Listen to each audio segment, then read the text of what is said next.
Hello, everyone.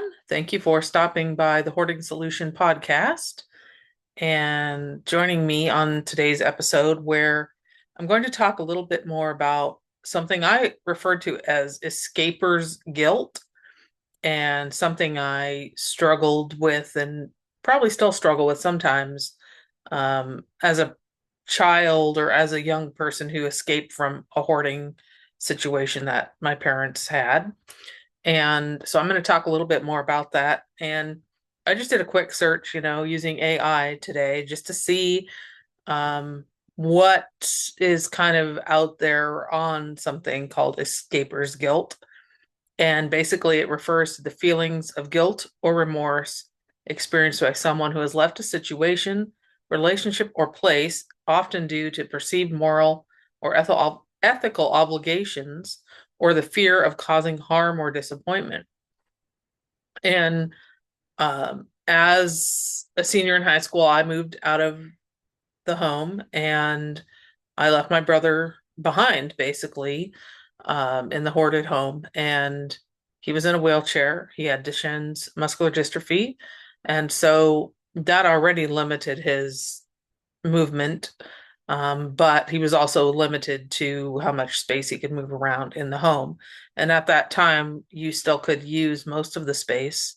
The hoarding increased exponentially as I left, as my brother continued to live there, but as he moved out, it just got worse and worse. And so, but it was a struggle for me to realize that my departure meant I had to leave him behind, and there wasn't a lot of options. Part of this is our perceived obligations, where we might have a duty, we think we have a duty to stay, even if it's not in our best interest. And we might also feel some societal pressure, which I could do a whole other episode about that, about fixing hoarding when it's not something we caused and it's actually a mental health issue that many of us aren't prepared to deal with. And even if we do it professionally, it's deal with this outside of our family. It's very different when you're trying to interact with someone who has there's that emotional connection there. And so it makes it more difficult, I think, to be the person that tries to solve any kind of issue with our parents. And we may also feel like we're causing harm by leaving them behind. Again, I feel like there is a lot around the first do no harm issue. I feel like there's a lot of harm that happens because people aren't aware of what hoarding actually is and they don't understand what we're actually dealing with. Um, but I want to take a slightly different um, tack on this one today. And I want to talk about something that I call YLITH, or it's hashtag YLITH, which means youth living in the hoard. And I've often thought of this, and I also was thinking about the fact that my brother was this as well, a youth living in the hoard, and his issues, physical issues, made it even more difficult because he always needed some sort of help once he was a teenager in order to get out of bed, to get in a wheelchair, to get to school, to get a meal. Like there was always an additional level of assistance that he needed based on his situation. And when you're a kid, whether you're a little one, if you're, you know, um, elementary school, middle school, high school, like you often don't have a lot of say about what your environment is like, and you can struggle. And I personally understand the issues of being bullied because your clothes smell, because your clothes maybe aren't the current clothing. They might be clean, but they aren't like the most stylish. Um, you face challenges when you don't have running water or if you don't have a flushing toilet. There, you just feel odd because you have to work so hard, I think, to just get to a baseline normal, quote unquote, normal.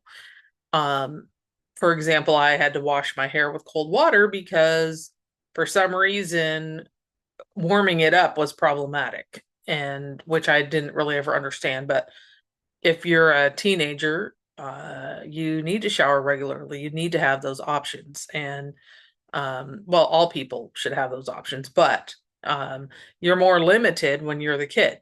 And while there were also positive parts and good parts as far as conversations and connections and the idea that travel was a good thing, I learned how to cook. Turns out a lot of people in these hoarded homes don't learn that. And like barely, like you maybe barely have a microwave or a toaster that operates without things around it. Um, and so I was very fortunate that I actually did learn how to cook, and that's something my parents did teach me. Um, but if you are a youth living in that situation, um, you probably want to figure out if you can have any space to yourself, how to set a boundary around that. If you're lucky enough to have a room or an area that is yours where you can say, hey, I don't want any of your hoard over here. I need a space to sleep or do my homework or just sit and think, whatever it is. Um, if you are fortunate enough to have that, that's really important and valuable. And um, something else that really I have seen come up a lot, and it was the same for me as well as other people, where you learn to take a sport of some sort in high school. I took swimming, and you were able to shower like daily with the swimming class. So, um, on the surface, yes, I did enjoy swimming. I like to swim, but there was also another reason for that. And I was able to wash my laundry at my grandma's at that point. When I left, I actually had a live-in position for someone I had known when I was younger. And so I did that for a few months. And then I actually ended up moving in with my grandma. And that was I started to escape like that. And I did still see my family and my brother, and I was still very connected with them, but I just no longer lived in the hoarded space. And I feel like that was a huge leap for me. And I was speaking with one of my relatives that has known me my whole life recently, and we were having a discussion around the fact that I moved out when I was 18 and that I was very young. And I was like, wow, I guess I was kind of young, and I didn't really realize that at the time that the choices I was making, positive choices, were going to really impact me down the road.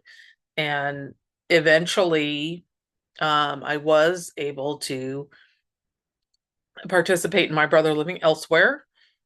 He did graduate from high school. He had his own apartment for a period of time. And in the end, he spent um, his final years in nursing facilities. But I will say the final one that he lived in was probably the nicest, and it was well maintained. I feel like his care was pretty good there, which was kind of strange because here's this 25, 26, 27-year old living in a nursing home. So he was like often the youngest person in any of those spaces. Um, but something I also want to mention is the fact that he had a good sense of humor. And despite his many physical challenges that involved a wheelchair, a feeding tube, a rod that was installed in his back to keep his back straight, despite many of those physical challenges and a lot of pain, he still managed to find a real joy in his world, and he had a great sense of humor and loved to share that with other people. So what I have also found is that a lot of people grew up in these kind of situations and never talk about it, don't realize that there's other people that have experienced it, survived it, made choices to live a different life. Um, but I find that there's a lot of value in talking about it because hoarding is still a largely misunderstood issue. And there's a lot of misconceptions around how the kids are supposed to fix it, even as an adult, even now as a older person, there's an expectation that somehow I can magically fix a mental health issue that my parent has suffered with their entire life. And I feel like that's an unfair expectation. Not only is it unfair to the person that hoards because they really need professional help, it's also unfair to the children who didn't create it, didn't cause it, can't fix it. And as our parents age, they become even more difficult, I find, to manage and to even have a conversation about our concerns. That there is a lot of denial and hoarding, and most people don't want to address it. And there, even with some of the legal rules and the entities we think that will help, cannot, primarily because of the way the law is written.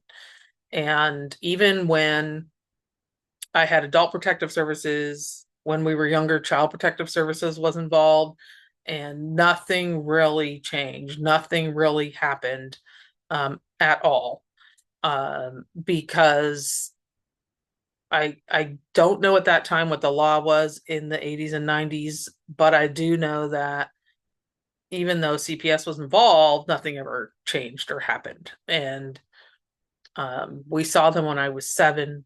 They showed up again when I was 17, and that was it. But there was like this 10-year period where nothing really happened. And in that time period, there were 2 of us, youth, living in the Hoard, trying to navigate being teenagers, being in life. And so I know I'm kind of jumping back and forth between the youth and the escaping, but if you're someone who is trying to escape, I promise you that it's beneficial to put your own mask on first to figure out your escape route. I personally went in the military. I can't say that's a good choice for everyone, but it was the right choice for me. And I can't say that was 100% stellar. I'd give it about a B plus, about 85%. But it gave me structure. It gave me a way to travel and get away, which is what I was looking for at that age, was traveling and wanting to experience something new and get away from what I felt was this judgment of me based on my parents' decisions. And so if you are trying to figure out how to get out, I encourage you to come up with a plan, whatever that is for you, and then just work on your goals toward doing that. For me, it was continuing to stay in school and graduate. And I knew that from high school, and I just felt like that was a smart thing for me to do. And later on, I was able to go to college and things like that, but I didn't do that in a traditional timeline. I did it very differently than some people do, which I think I needed to do because I had to learn how to kind of navigate in a healthier way. So if you have escaped and you're out there making it in the world, um, focus on what you are still doing, what you're trying to do, and know that you are an example to other people, even when you think you aren't, or how could you possibly be? Um, you are. And something that I've been reminded of lately is that other people are paying attention to your success, whether it's big or small. People are rooting for you, and it's often not your primary people that you were raised with. It's often what some people call found family, or in my case, I would call it that, as well as connecting with other veterans and other people also who are trying to make a difference using the baloney that they have survived to help other survivors as well. And I think the whole point of surviving is to get to thriving. And part of that healing, I find, is to share your journey, to share what you've learned. Um, and hopefully, somewhere along the way, you're lighting that path for someone else. So, again, escaper's guilt is a real thing. So are youth living in the Hoard hashtag YLITH. And if you're dealing with any kind of these situations and you really need a authentic place to share a photo of the situation or what you're really dealing with, then please join us in the Hoarding Solution community. I will put that in show notes as well. You can find us on Instagram at the Hoarding Solution. I'm also on TikTok and the other Facebook, LinkedIn. So just know that if you have escaped or are escaping, here's your permission if that's what you're looking for, because often that's what we need. We need someone to say, hey, it's going to be okay to do this. And frankly, I had someone when I was 13 tell me, hey, focus on what you want to be, on what you want to do, not what you don't want. And that has been really positive advice for me throughout my life. So um, find people who are supportive of you, and you may have to look a little bit. You may have to be a more vulnerable than you're accustomed to, but there are people that do care. So again, thanks for stopping by the Hoarding Solution podcast, and I hope you all have a great day.